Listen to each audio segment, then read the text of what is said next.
Okay, we're joined here by Will Zalatoris, fresh off of his win last week in Memphis.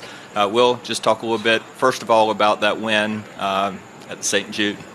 Yeah, I played well there last year. I had some pretty good vibes going in. Obviously, there's a lot going on. I think the way I did it was very vindicating for sure. Hats off to Sepp. I mean, I felt like I had him on the ropes a few times, and that the way how the 11th hole played out, you just have to get good breaks like that, or I guess the third playoff hole.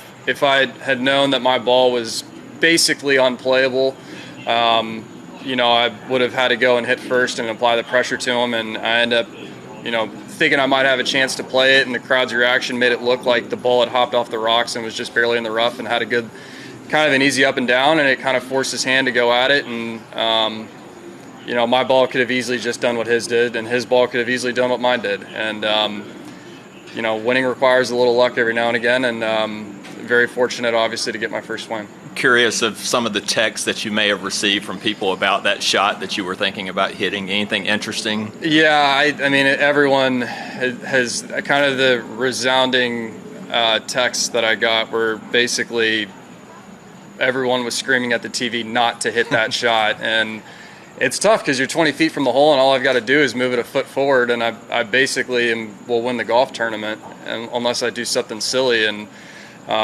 Josh Gregory had a hilarious line that he said all you had to do is move the ball a foot and hopefully it's forward, and if it's backwards you lose the golf tournament. So but yeah, I mean I knew for sure that I wasn't going to play it, but I just wanted to make sure, considering I was that close, that or that close to the hole, that I was not giving up an easy opportunity.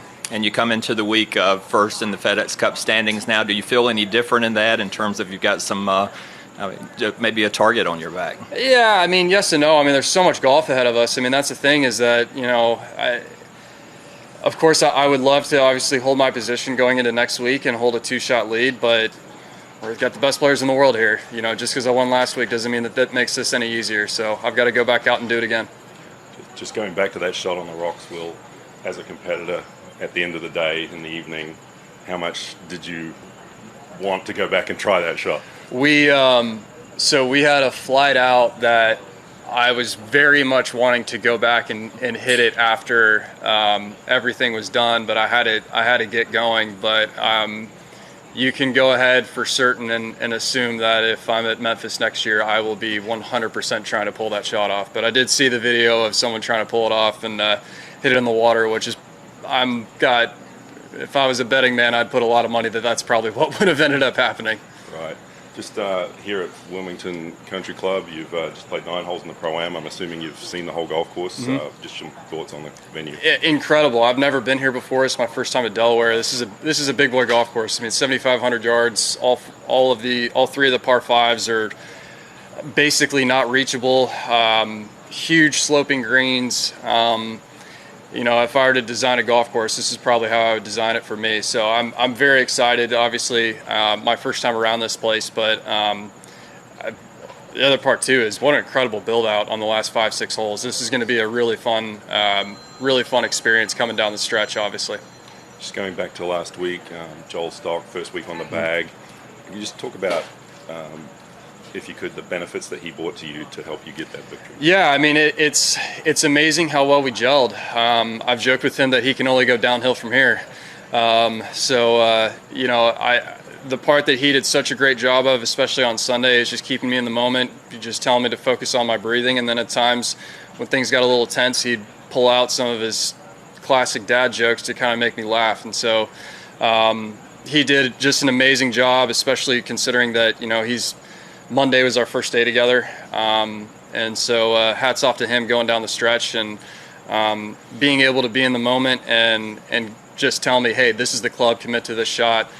Considering that we've only been together for that short amount of time, was incredible. And so, I can't obviously thank him enough. And he's been exceptionally involved, and he's picked everyone who's around me's brains about my game to try to make it better. And honestly, even though we won our first week, we're still adjusting. There's still things that we need to do just a little bit better here and there, and that's the beauty of this game. And once you have a victory, it's pretty hectic the few days after that. What's that been like for you, given that it was your birthday yesterday? Happy birthday, congratulations. Thanks. All of that piled on top of that. What's the last few days been like for you? It's been a little busy. Obviously, if you've seen the news, it's been we've had a busy couple days. But yeah, no, it's the support has been unreal. The support I got in Memphis as well was incredibly special. I'm not a Memphis kid, but I sure felt like it on the weekend. And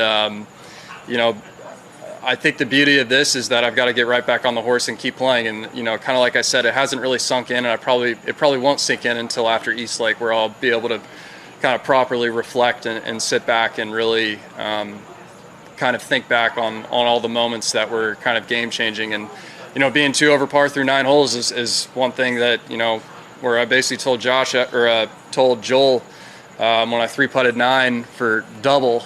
I just said, hey, I'm not worried. I've had some pretty bad Thursdays this year, and it's something I need to get better about. But I've played really well on the weekend, and let's just keep this going. And to be 2 over from there and play my next 63 holes and 17 under is a pretty cool way to do it. Great. Finally, can you just share with us, how does Will Zalatoris celebrate a victory and a birthday within a couple of days? Yeah, no, yesterday I was sitting through meetings all day, but we kind of had everyone just hang out and talk and just kind of reflect a little bit over a couple cocktails. But the proper celebration is obviously going to be coming in about a week and a half.